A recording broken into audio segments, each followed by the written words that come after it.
नमस्कार। आज हम एक बेहद रोंगटे खड़े कर देने वाली सच्ची कहानी पर बात करेंगे। जी। ये उत्तराखंड से है, हमारे एक श्रोता अंकुर के अनुभव पर आधारित है। जी। और ये कहानी उन्होंने मरून फाइल्स नाम के यूट्यूब चैनल पर साझा की थी। एक रोड ट्रिप का किस्सा है ये। हाँ, पर इस कहानी में उतरने से पहले थोड़ा संदर्भ समझ लेते हैं। उत्तराखंड में स्थानीय लोक कथाओं में कुछ खास अलौकिक शक्तियों का जिक्र आता है ना। बिल्कुल, जैसे मसान होते हैं या अचारी जो अप्सरा जैसी आत्माएं मानी जाती हैं। फिर ब्रह्म राक्षस भी। तो पहाड़ों की अपनी अलग दुनिया है, अपनी मान्यताएं हैं। सही कहा। और ये कहानी कहीं न कहीं शहरी जीवन और इन पहाड़ी रिवाजों के बीच का जो अंतर है उसे भी दिखाती है। हाँ, तो कहानी शुरू होती है अंकुर और उनके 4 दोस्तों से, शिवम, कपिल, आदि और अमित। ये सब देहरादून में साथ थे, फिर 3 साल बाद मिले। और इन्होंने एक रीयूनियन ट्रिप प्लान की, जी। अनुसियारी हिल स्टेशन जाने का, एक रोड ट्रिप। बिल्कुल। और यहीं से थोड़ा मामला बदलता है। उन्होंने सोचा रात में निकलेंगे बिसलपुर से करीब शाम 7 बजे, ताकि ट्रैफिक न मिले। लेकिन उन्हें ये अंदाजा नहीं था कि ट्रैफिक से बचते बचते वो किसी और चीज का सामना करने वाले हैं। हाँ, तो सफर शुरू हुआ। गाड़ी में हंसी मजाक, थोड़ी बियर भी चल रही थी। फिर रात के करीब 10:15 बजे खातिमा के पास एक लंबा कोई 18 किलोमीटर का जंगल वाला रास्ता आता है, वहां गाड़ी रोकी। क्यों रोकी? उनका एक दोस्त था, आदि, जो बिहार से था। उसे टॉयलेट जाना था। अच्छा। और यहीं से पहली अजीब बात हुई। आदि गाड़ी से उतरा, जंगल की तरफ गया, और थोड़ी देर बाद दोस्तों ने देखा वो बस वहीं खड़ा है, जंगल में घूर रहा है। पूछा तो क्या बोला? उसने कहा उसने एक बहुत सुंदर लड़की देखी। वो मुस्कुराई और फिर घने जंगल में अंदर चली गई। दोस्तों ने क्या माना? मजाक समझा, लगा बियर चढ़ गई आदि को। कौन यकीन करेगा ऐसी बात पे, है ना। सही बात है। फिर गाड़ी आगे बढ़ी। पर थोड़ी ही दूर जाकर आदि फिर चिल्लाया, अरे वो लड़की फिर दिखी वहीं। दोबारा। इस बार दोस्तों ने क्या किया? पहले तो थोड़ा चिढ़े, लेकिन वो जिद करने लगा तो गाड़ी रोक दी। सड़क किनारे से ही एक पतला सा कच्चा रास्ता जंगल में जा रहा था। और आदि ने कहा होगा कि अंदर चलो। हाँ, जिद करने लगा तो सब दोस्त थोड़ा हिचकते हुए उसके साथ चल दिए। कोई 50 मीटर अंदर गए होंगे। और वहां क्या था? एक पेड़ के नीचे एक छोटा सा घर जैसा ढांचा बना हुआ था, कच्चा सा। अच्छा। उसमें क्या अजीब था? उसकी एक दीवार पूरी कोयले जैसी काली पुती हुई थी, और उस काली दीवार पर सफेद रंग से लिखा था। क्या लिखा था? लिखा था, चलो कोई तो आया मिलने। बाप रे, ये पढ़कर तो हाँ, सबकी सिट्टी पिट्टी गुम। मतलब एकदम से डर बैठ गया। वो फौरन पलटे और गाड़ी की तरफ भागे। आदि का क्या, वो भी डर गया? आदि का बर्ताव तो अजीब था ही, पर इस लिखावट ने बाकियों के होश उड़ा दिए थे। समझ सकता हूँ। फिर वो तेजी से निकले वहां से। हाँ, गाड़ी भगाई। आगे नोला पानी में एक महाकाल किराना स्टोर दिखा, वहां रुके।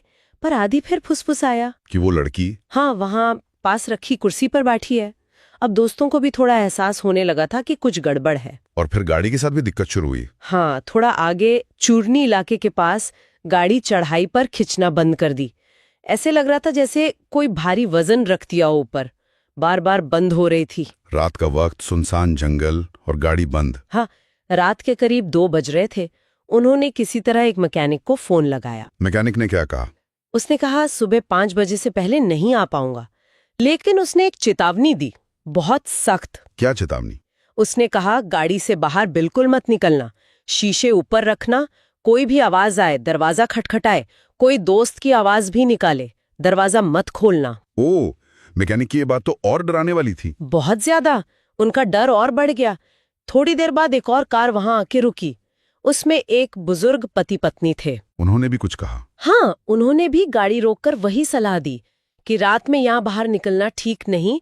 जंगली जानवर तो हैं ही, पर कुछ और चीजों का भी खतरा रहता है। यानी 2 अलग अलग लोगों से एक जैसी चेतावनी। ये इशारा था कि मामला सिर्फ गाड़ी खराब होने का नहीं है। बिल्कुल। और फिर हालात बिगड़ गए। आदि कहने लगा उसे घुटन हो रही है। और वो गाड़ी से बाहर निकल गया होगा? हाँ, मना करने के बावजूद शीशा नीचे किया और बाहर चला गया। दोस्तों ने देखा वो बाहर खड़ा किसी से बातें कर रहा है, पर वहां कोई था नहीं। उसी लड़की से? शायद। दोस्तों ने उसे अंदर बुलाया तो वो उनकी तरफ घुमा, और उसकी आंखें, वो अजीब तरह से घूर रहा था। और फिर उसने कुछ कहा? हाँ, और यहीं सबके रोंगटे खड़े हो गए। उसकी आवाज बदल गई। 2 आवाजें एक साथ आ रही थीं, एक उसकी अपनी और एक पतली तीखी लड़की की आवाज। क्या बोला उसने या उन्होंने? वो दोहरी आवाज बोली, तुम लोग 10 बजे से ही मेरे को परेशान कर रहे हो, मैं इसे मतलब आदि को अपने साथ लेकर जाऊंगी, वहीं लेकर जाऊंगी जहां से तुम लोग इसे भगा के लाए हो। उफ।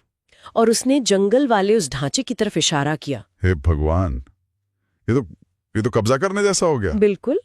और इसके बाद आदि ने जो किया वो और भी भयानक था। वो अचानक गादी को खाई की तरफ धकेलने लगा। क्या? अकेले? हाँ, दोस्तों ने बताया कि उसमें जैसे 10 आदमियों जितनी ताकत आ गई थी।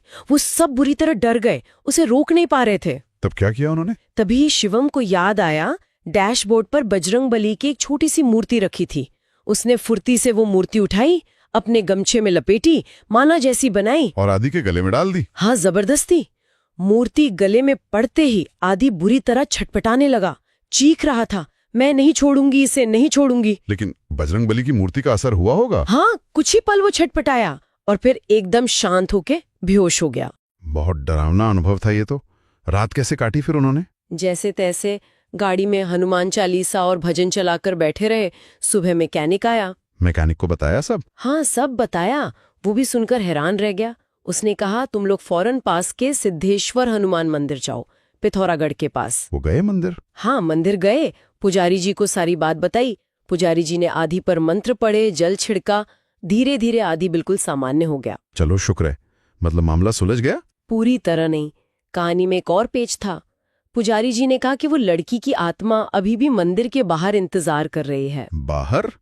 क्यों? क्योंकि उसका एक सामान, एक मंगलसूत्र गलती से आदि के जूते में फंसा रह गया था जब वो उस ढांचे के पास गए थे। ओहो, तो आत्मा अपना सामान वापस लेने आई थी? हाँ, पुजारी जी ने फिर उस औरत की कहानी बताई। कुछ समय पहले उसी जंगल वाले रास्ते पर उसका पति के साथ एक्सीडेंट हुआ था। दोनों की मौत हो गई थी। शायद उसकी आत्मा वहीं भटक रही थी। तो फिर क्या हुआ? मंगलसूत्र का क्या किया? दोस्तों को वापस जाना पड़ा, उसी जंगल वाले घर, डरते डरते। उन्होंने वहां वो मंगलसूत्र रखा, हाथ जोड़कर माफी मांगी। और मुनस्यारी ट्रिप? वो तो कैंसिल ही हो गया। सब फौरन वापस अपने अपने घर लौट गए। ये कहानी वाकई सोचने पर मजबूर करती है। मतलब पहाड़ों में या कहीं भी नई जगह जाओ तो स्थानीय किस्से कहानियों को नजरअंदाज नहीं करना चाहिए। बिल्कुल, उन जगहों के अपने नियम, अपनी वाइब्स होती हैं। शायद कुछ अनदेखी शक्तियां भी, हमें उनका सम्मान करना चाहिए। सिर्फ वहम कहकर उड़ा देना शायद ठीक नहीं। सही बात है। और ये सवाल भी उठता है कि लोक कथाएं और असलियत, क्या वाकई इनके बीच की रेखा बहुत पतली होती है कुछ जगहों पर? हाँ, और हमारी मौजूदगी, हमारे काम उन अदृश्य चीजों को कैसे प्रभावित करते हैं जिनके बारे में हम शायद कुछ भी नहीं जानते। ये सोचने वाली बात है।